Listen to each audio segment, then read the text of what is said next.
Hello everyone, this is Vishwas and welcome back to our Webpack series.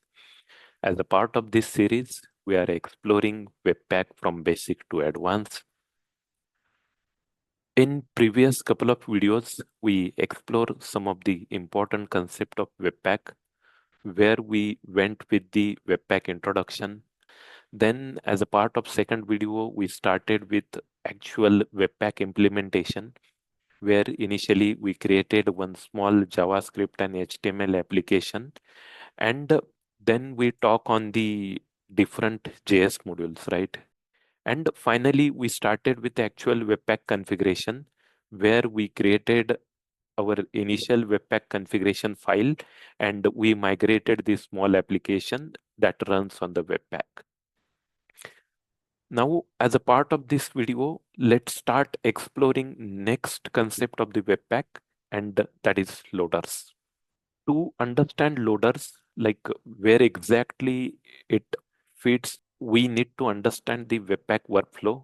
Webpack requires some entry file through which it will create the dependency graph, and finally, it will give the bundle output. But as a middle step, while we are developing application, we are using different file types, right?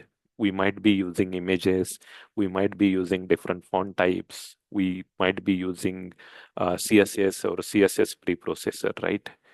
And by default, Webpack don't know how to deal with any file type other than the JavaScript.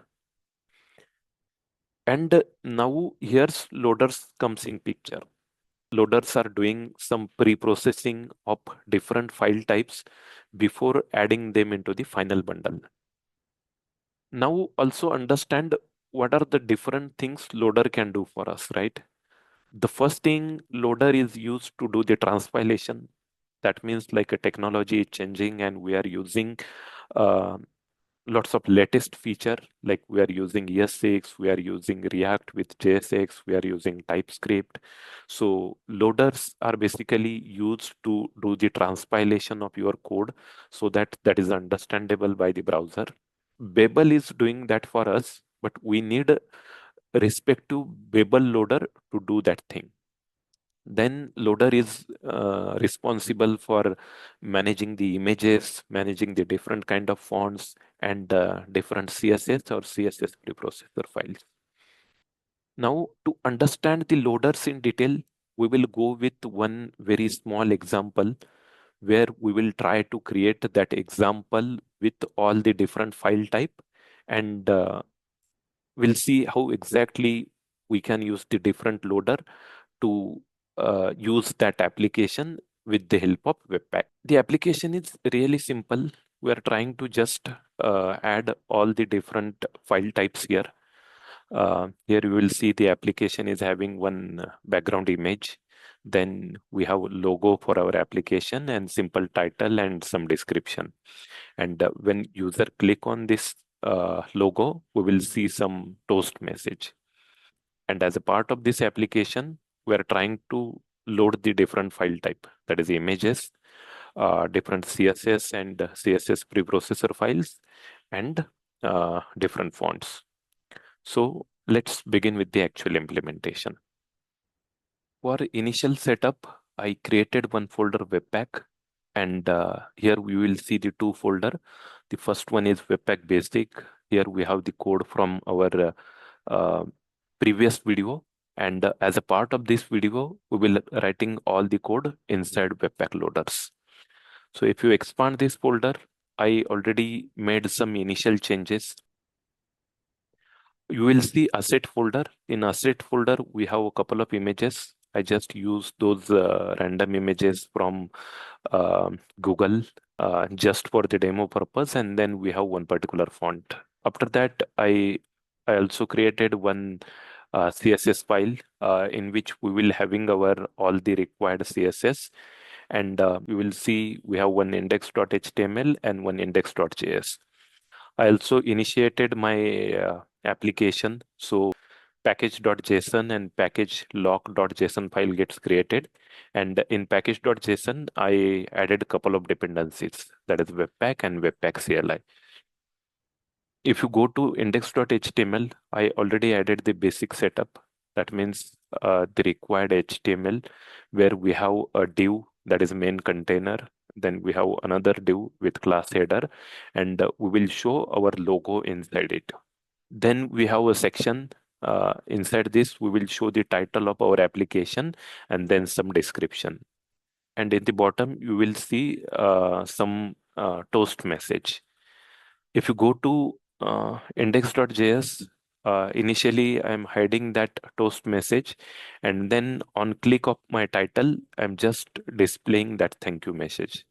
So this is all the initial implementation. Now, if I go to the app, in app, we are just showing the title and description here. And once we click on the title, the toast message will be displayed here. Now let's start with actual Webpack implementation.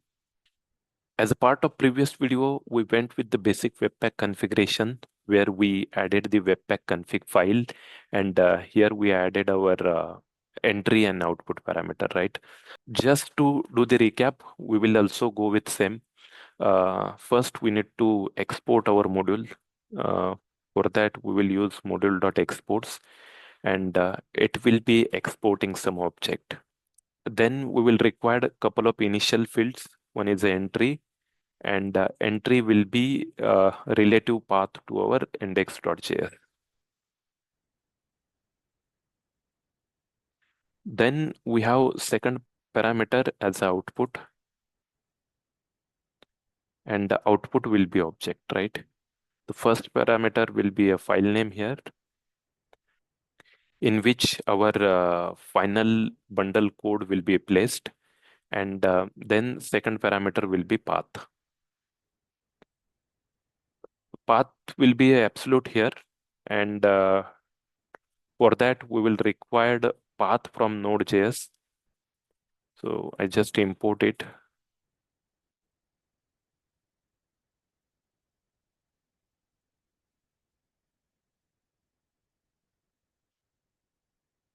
That's it, and then we will do the path.resolve method. First parameter here, the directory name, and the second parameter, the folder in which we want to place our final bundle. This is all the changes we will require in Webpack config file. Now we will go to package.json. Here I already added the build command, and the Webpack will run in the development mode. So let's run the Webpack now. For that, I will execute the command npm run build. It will take some time. Yes, build is successful. Our bundle.js file gets created. If you see here, dist folder gets created, and you will see the bundle.js file, right? It will contain all our JS code and all the required dependencies, right? Now, to run the application, I will go to my index.html file, and instead of using the script tag with index.js here, I will use my bundle.js file, bundle.js. And now if I run my application, if I refresh this page, we will see application is loaded from bundle.js. And when I click on this title, we will see the toast message, right? That means our functionality is working as expected with Webpack. Now let's move to the next step. Now let's add a couple of images to your project. The first one is ID. For that, I will use image tag, and I will provide some ID here. And then I will add image source from JavaScript. So let's go to your JavaScript file, import one particular image, and add it here. So for image, if I go to src, I have image name as a logo.avif. So I will add it. Just import logo from dot slash assets slash logo dot avif. Once that is done, I will get my image tag here, document.getElement by id. The ID of my logo is logo, and then I will do src equal to logo. So what I'm trying to do here, I just created one image tag with ID logo, and through JavaScript, I'm trying to assign the src property. Once this is done, try to run our build again, and for that I will do npm run build.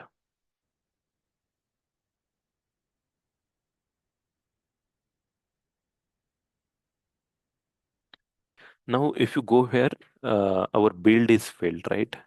And let's see the actual error. If you go to top, you will see the error here. The error is for the logo.avif, that's for the image. And Webpack is saying that you may need an appropriate loader to handle this file type. Currently, no loaders are configured to process this file. That means the Webpack only understand the JavaScript code.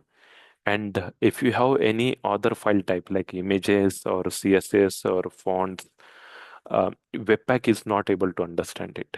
And now we need to do the appropriate loader configuration. To do the loader configuration, I will go to the Webpack config file, and now I will add third property here. And property name is module. So to add loaders, we need to use module property. It is object. Inside that, we need to use again rules property, and it will be array. And now I will add individual loaders here as object. Inside this, now I will require two properties. First property will be test. This property is used to mention what are the different file types that we want to use on particular loader. And second property is actually used to define the loader. For image, we are using loader as a asset slash resource. This is the default loader provided by Webpack to load the assets. And now we will add the test parameter, right? This test parameter will be a regular expression. And here we need to add the extension that will allow in the loader. The things are simple as we are using image with the type AVIF. So I will add AVIF here and save these changes. Once this is done, let me run the Webpack again, and let's see the result now.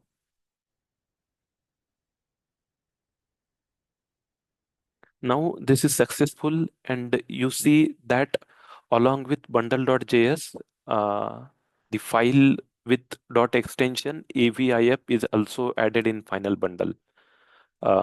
If you look at here bundle, you will see this particular file gets added.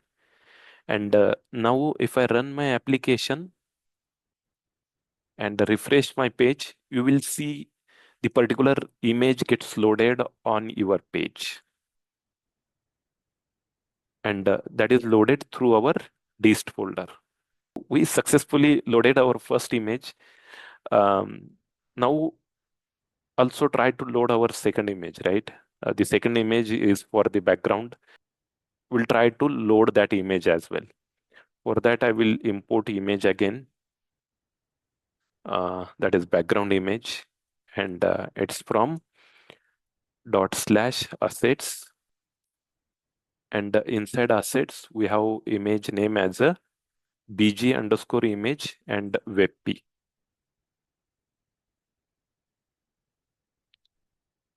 Webp. Now we added that particular image, and we want to use that image in HTML, right? Something here. The logo is done. After logo, I will add one more image tag, image, and I will use id equal to bg underscore image. And I will also give same class to it.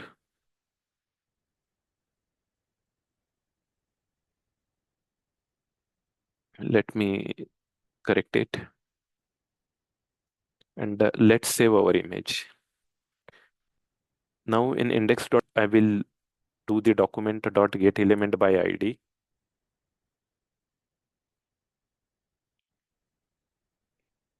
With bg image, and I will set src equal to that image we imported.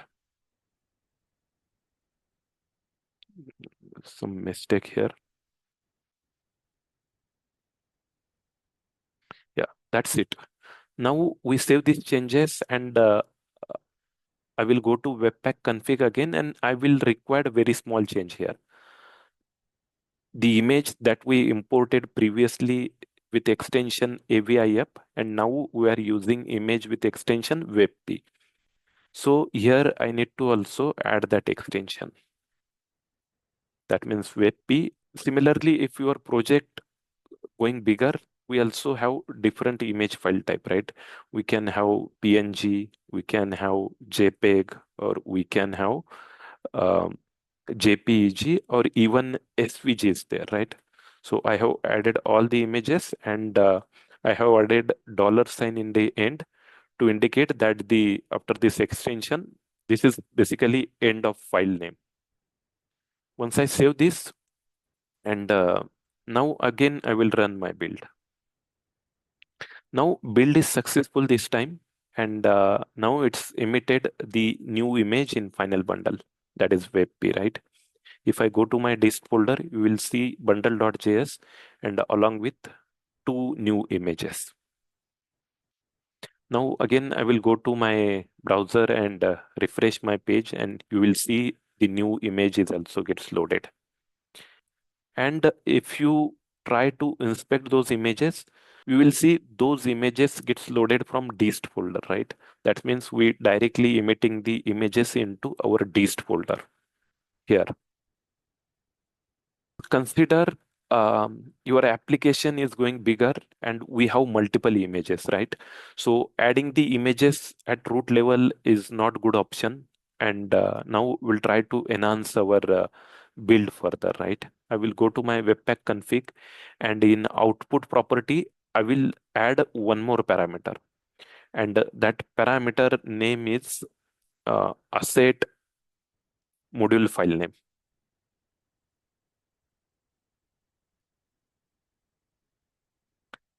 Make sure about the camel casing, and here we'll add folder name as asset. Then we need to add the file name. Here we have the multiple file name, and it is going with some unique name, so we need to add hash here. And finally we need to add the extension, that is also ext. Now let's save the changes and run our build again.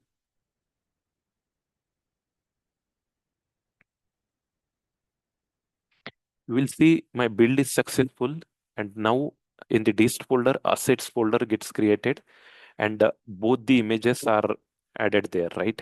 So this is first one and this is second one.